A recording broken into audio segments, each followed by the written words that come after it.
سلام. د have to has to اصطلاح په انګلیسي ژبه کې هم په لیکنې بڼه او هم په ورځني خبرو اترو کې خورا ډېر استعمالیږي.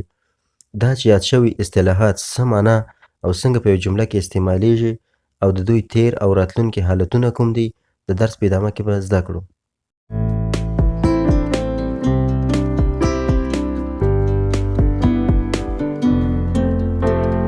Have to has to is an expression which is used with base form of a verb to show present obligation. Have to has to یو اصطلاح دی کوم چې د فعل د لومړي حالت سره د دې لپاره استعمالیږي چې مکلفیت وښیي.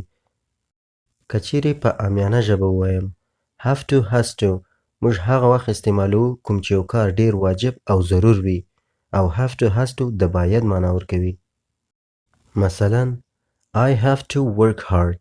زه مکلف یا مجبور یم چې سخت زحمت وباسم یا کوشش وکړم. I have to work hard. She has to finish the reports now. دا مکلفه ده یا دا باید چې اوس راپورونه خلاص کړي. بل مثال There is storm outside. We have not to go out. د باندې طوفان دی. موږ مجبور یو یا موږ مکلف یو یا هم موږ باید د باندې ونوځو. او همدارنګه بل مثال You cannot swim, so you have not to dive in the deep water. ستا لامبو نه دی زده نو ته باید یا ته مکلف یې چې ژورو اوبو کې ځان وانه چوې. د have to has to تیر حالت had to دی. had to موږ هغه وخت استعمالوو چې یو کار په تیر وخت کې واجب او ضرور وو چې موږ باید سرته رسولی وای خو موږ داسې ونه کړل، موږ سرته ونه رسول.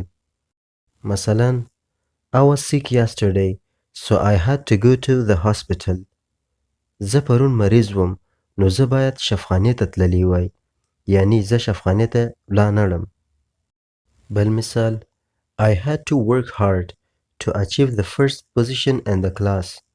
ما باید زیار ایستلی وای یا ما باید کوشش کړی وای چې لومړی مقام مې په صنف کې لاسته راوړی وای یعنی ما کوشش ونه کړه.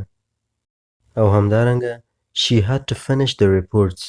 دا باید راپورونه خلاص کړي وای یعنی دا خلاصه نه کړه.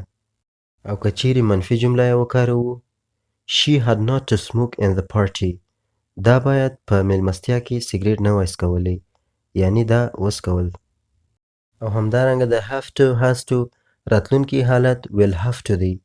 will have to هغه کار یا عمل شوی چې په راتلونکي وخت کې ډیر واجب یا ضرور وي. مثلا You will have to pass the exam. ته باید په امتحان کې کامیاب سې یعنی په راتلونکي کې دا واجب یا ضرور دی چې ته باید په امتحان کې کامیاب سې. You will have to pass the exam.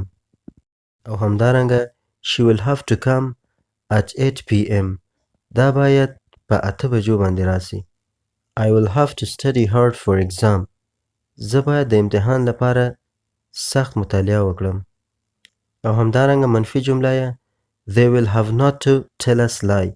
دوی باید موږ ته درواغ ونه وایي یا دوی مکلف دي چې موږ ته درواغ ونه وایي په راتلونکي وخت کې.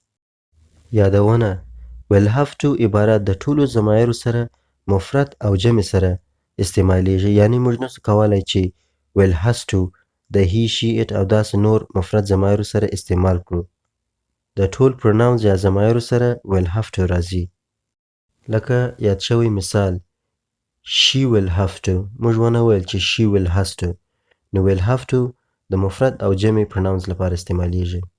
او همدارنګه په درې سره زمانو کې تیر اوسنی او راتلونکي کې چې کله will have to یا have to has to او یا had to استعمالوو نو د هغو وروسته باید فعل په لومړی حالت کې وي یا base form of the verb. ملګرو که چیرې څه ناڅه مو زده سوي وي نو مهرباني وکړئ یو جمله په کومنټ کې ولیکئ او که چیرې ویډیو مو خوښه سوي وي ویډیو در سره لایک کړئ. که چیرې لومړی ځل دې زموږ ویډیو ګورئ او د انګلیسي ژبې د زده کړې سره مینه لرئ نو چینل در سره سبسکرایب کړئ. په دې سره به هر کله موږ نوی ویډیو اپلوډوو یوټیوب به تاسو ته خبر درکړي. خپل پوښتنې او نظرونه ټول په کومنټ کې راته ولیکئ. تر راتلونکي درس په رحمان خدای مو سپارم. ښه وخت ولرئ.